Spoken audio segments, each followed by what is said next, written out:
things just took a turn for the worse. We all know the overall problem at hand, and that being that the Mets simply cannot win baseball games, but you might be surprised as to an underlying reason why that outlets simply just aren't covering, and that's exactly what we're going to talk about only here on Mets Digest. I'm your host today, Mike Duda. We're going to talk about this unique perspective as to why the Mets just keep on losing, but first we got to talk about some subscribers, and that being the fact that 69.7% of you that watch these videos aren't one. So please do me a favor, just a favor here on Mets Digest, and hit that free subscribe button. That way we can bring content to you about the unbasin. So without further ado, let's go ahead and dive right in. Kicking it off with the obvious, the Mets have not won baseball games of late. Here's their entire schedule for the second half. They lost the first two in the second half out of the All-Star break, but they avoided the sweep against the Reds at home with a victory, and that propelled 6 consecutive victories, a sweep of the Angels at home, and a sweep of the Giants on the road. The Mets were then very, very good. They were back to 18 games above 500. Of course, their season high was 21 above 500, but then they have fallen off a cliff. Losers of 10 of their last 11 games, 7 consecutive, including sweeps against the Guardians at home and getting swept on the road in Milwaukee by the Brew Crew. And that has led to new conversations. Of course, the Mets usually are always talking about how competitive the National League East is. Hey, is it the Met division or is it the Phillies division? Both teams are so good. Now the Mets are just talking about making the playoffs. They are on the verge of not even making the postseason. Forget the division. Forget talking about how far they're going to go in the playoffs. They need to make it first. The Phillies and the Reds are currently in a series right now. Philadelphia won yesterday, so now the Mets are 6 out in the division and just 2 up on the Reds in the wild card. The entire narrative around this team has flipped around completely. So why? Why is it? Well, here's a unique perspective that nobody is talking about. Tylor Megill. Now, you might be surprised, so let's go ahead and quickly dive in.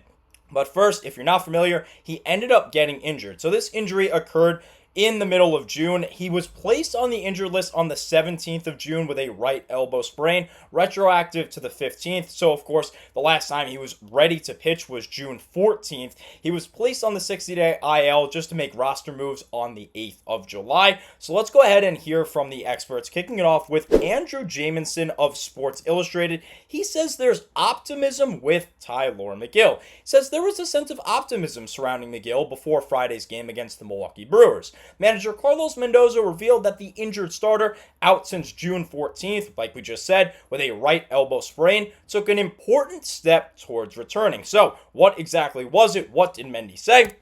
Well, he said he threw a live BP yesterday, and that was a while ago as of now because this report came in before Friday's game. So this was already last Thursday that he started throwing live BP, and obviously we haven't heard anything since, meaning his recovery is going well. He's going to continue to progress. It's still a long road because you throw a live BP, you got to keep throwing more bullpens. Eventually you're going to ramp up to throwing in minor league starts, and because he's been out for 2 months plus, he's going to need a couple of rehab starts. But hopefully Megill will be ready, if I had to guess, by September. I think that would be a nice timeline for him. But regardless, that went well. That's good. Now we're looking at potentially starting a rehab assignment depending on how he bounces back the next couple of days. He's moving in the right direction. Now, hopefully that means early September and possibly maybe late this month, but likely early next month in September. That would be ideal if I was to give a timeline on Megill. SNY ended up tweeting about this, that Mendoza spoke about it. Of course, Mendy said that Tylor threw a live batting practice yesterday. That was, of course, Thursday, August 7th, and he's moving closer to a rehab assignment.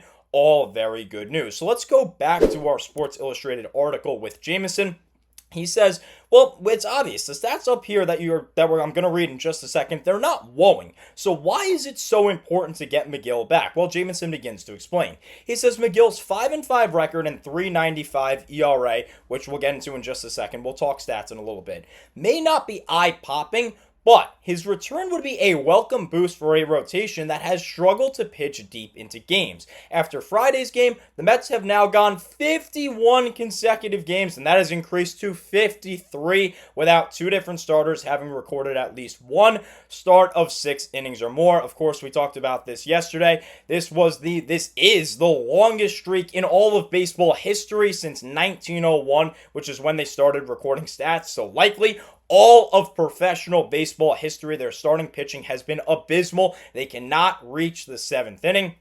Furthermore, since June 11th, a Mets starting pitcher has only pitched 6 or more innings 5 times. David Peterson, of course, is responsible for all 5 of those starts. That highlights how often the Mets have been forced to turn to their bullpen earlier than planned. More strain on the arms. We talked about all this yesterday. We'll talk about it again today. And while the revamped bullpen has lived up to its potential since the trade deadline, it can only carry the heavy workload for so long. Again, I talked about this yesterday in my most recent video. The Mets have a massive problem. So, quick update on the young guys. Let's go ahead and turn to it. Jameson's going to give you that. He says, as both Megill and Paul Blackburn near returns, it is growing more likely that Brandon Sproat and Nolan McLean, of course, are 4 and 5 prospects in our system, according to MLB Pipeline, won't see the big leagues until 2026 at the earliest. So, it looks like David Stearns will not be bringing them up. According to Jameson, of course, this is just one outlet. This is just one media member, one insider, so we don't know for sure.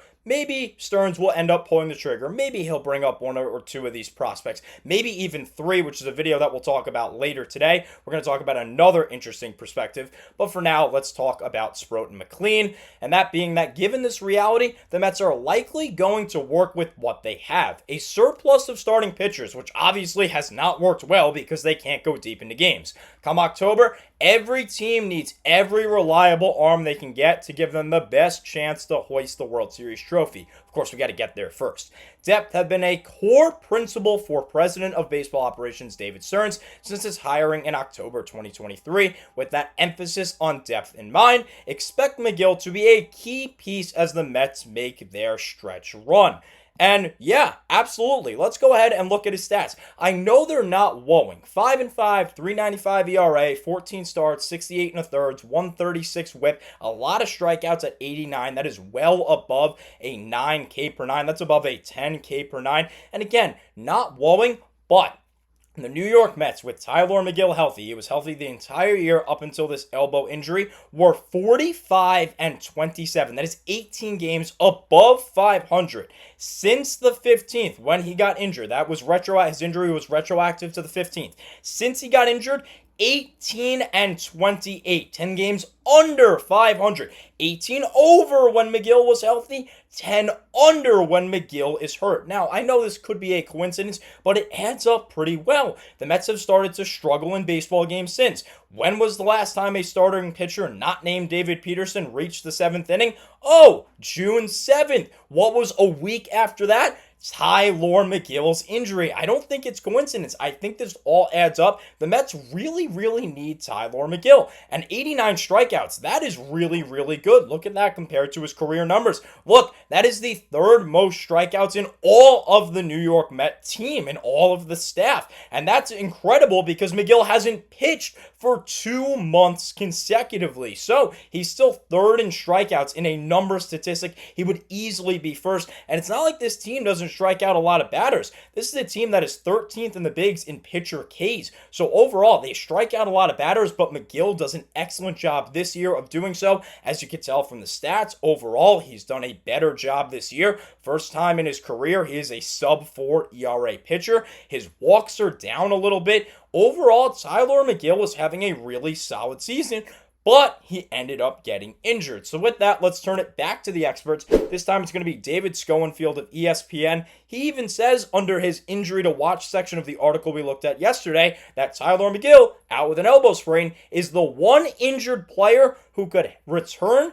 and help, whether it is in the rotation or the bullpen. Absolutely, 100%. Even if he's in the bullpen, the Mets very well could use him as a piggyback guy. Let's say you start Clay Holmes, who is not really a starting pitcher. We morphed and molded him into a starting pitcher this year, but his arm is going to get tired. He can't throw this many innings because he's never done it before in his career. So let's say he can't go deep. Maybe he goes 4 or 5 innings. Hey, you have Tylor Megill who can back you up for another 3 or 4 innings. Then you get to Helsley. Then you get to Diaz. Boom. Hopefully you win a baseball game that way.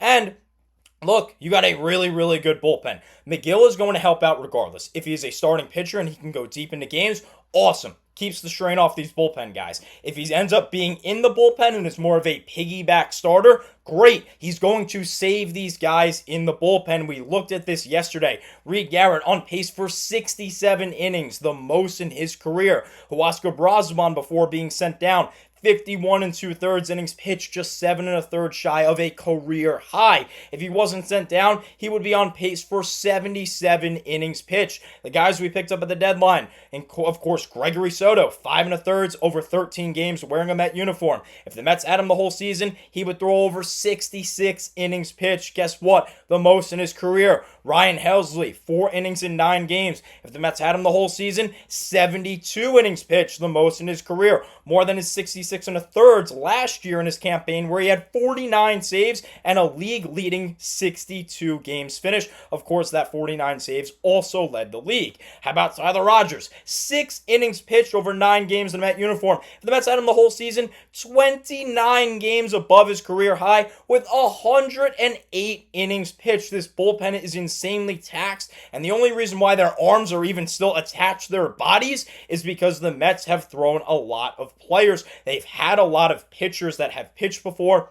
You talk about some guys like Jose Urena. He pitched this year. Jonathan Pintaro. You got Blade Tidwell, who has thrown this year. Some guys that you just didn't think of. How about Danny Young and AJ Minter, who ate up a bulk of innings in the month of April? Plus, you have the 3 deadline acquisitions that just came over at the end of July on the 31st, first pitched on the 1st. As for Gregory Soto, he first pitched on the 27th. So overall, this Met team is going to be saved by Tylor Megill and will hopefully eat up bullpen innings that the bullpen does not have to throw. So go down there in the comment section, let me know what you think. Do you agree that Tylor Megill was a very underrated piece of this New York Met team as a piggyback arm, as a guy in the rotation that could save the bullpen when the starting pitcher just doesn't go deep enough and the bullpen is pitching way too much? Let me know if you agree. Let me know if you disagree. Unfortunately, that's all the time I have for you in this video. Thank you so much, as always, for watching, and let's go Mets.